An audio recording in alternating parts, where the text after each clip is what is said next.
ప్రస్తుత కాలంలో మనిషికి ఆరోగ్యంతో పాటు డబ్బు కూడా ఎంతో అవసరం. వయసులో ఉన్నప్పుడే ఎంతో కొంత దాచుకోవాలని పెద్దలు అంటుంటారు. భవిష్యత్తులో తమకు బాసటగా నిలుస్తుందన్న ఉద్దేశంతో చాలా మంది తమకు వచ్చే ఆదాయంలో కొంత భాగం ఇన్సూరెన్స్ రూపంలో దాచుకుంటారు. కానీ నిరుపేదలు, రోజు కూలీ చేసుకునే వారి సంపాదన పెద్దగా ఉండకపోవడంతో ఇన్సూరెన్స్ చేయలేకపోతున్నారు. ఈ క్రమంలోనే కేంద్ర ప్రభుత్వం ఓ పథకం తీసుకొచ్చింది. మధ్యతరగతి సంపన్నులకు మాత్రమే కాదు, నిరుపేదలకు కూడా ఇన్సూరెన్స్ సదుపాయం ఉండాలనే ఉద్దేశంతో ఈ పథకాన్ని ప్రారంభించింది. పేద ప్రజల కోసం కేంద్ర ప్రభుత్వం ప్రధానమంత్రి జీవన్ జ్యోతి బీమా యోజన పథకాన్ని తీసుకొచ్చింది. ఈ పథకంలో చేరేవారు నెలకు కేవలం 32 రూపాయలు కట్టి 2 లక్షల వరకు బీమా రక్షణ పొందే అవకాశం ఉంటుంది. 2015లో ఈ పథకాన్ని కేంద్ర ప్రభుత్వం ప్రారంభించింది. 18 నుంచి 70 ఏళ్ల వయసున్న వారెవరైనా ఈ పథకంలో చేరవచ్చు. కుల, మత, ప్రాంత, వర్గంతో సంబంధం లేకుండా ఈ పథకంలో ఎవరైనా చేరవచ్చు. సాధారణంగా చదువు, ఉద్యోగాలు, వ్యాపారాలు చేసేవారు నిత్యం ప్రయాణం చేస్తూ ఉంటారు.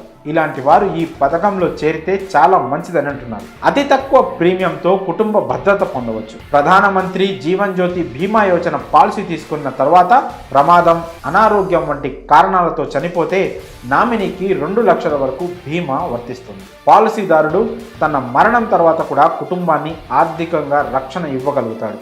ఒకవేళ ఏదైనా అనుకోని ప్రమాదం వల్ల వైకల్యం ఏర్పడితే 1 లక్ష వరకు క్లెయిమ్ చేసుకునే సదుపాయం ఉంది. ఈ పథకంలో చేరాలంటే పాలసీదారుడికి బ్యాంక్ అకౌంట్ లేదా పోస్ట్ ఆఫీస్ ఖాతా ఉండాలి. ప్రీమియం కోసం ప్రతి ఏడాది 436 రూపాయలు చెల్లిస్తే సరిపోతుంది. 2022కు ముందు ఏడాదికి 330 ఉండగా తర్వాత 426కి పెంచారు. ఈ ప్రీమియం కడితే బీమా కవరేజ్ జూన్ మాసం నుంచి తదుపరి సంవత్సరం మే 30 వరకు చెల్లుబాటులో ఉంటుంది. ఆటో డెబిట్ ద్వారా బ్యాంక్ ఖాతా నుంచి ప్రీమియం అకౌంట్లోకి మారిపోతుంది. జూన్ 1న ఆటోమేటిక్గా సేవింగ్స్ ఖాతా నుంచి డబ్బు కట్ అవుతూ బీమా కోసం డిపాజిట్ అవుతుంది. దీనికి కావాల్సిన డాక్యుమెంట్స్ విషయానికి వస్తే Aadhaar card, pan card, 2 passport size ఫోటోలు, బ్యాంకు లేదా post office passbook, mobile number ఇవ్వాల్సి ఉంటుంది. పాలసీదారుడు మరణిస్తే నామినీకి పాలసీని క్లెయిమ్ చేసుకునే హక్కు లభిస్తుంది. దీనికోసం పాలసీదారు మరణ ధృవీకరణ,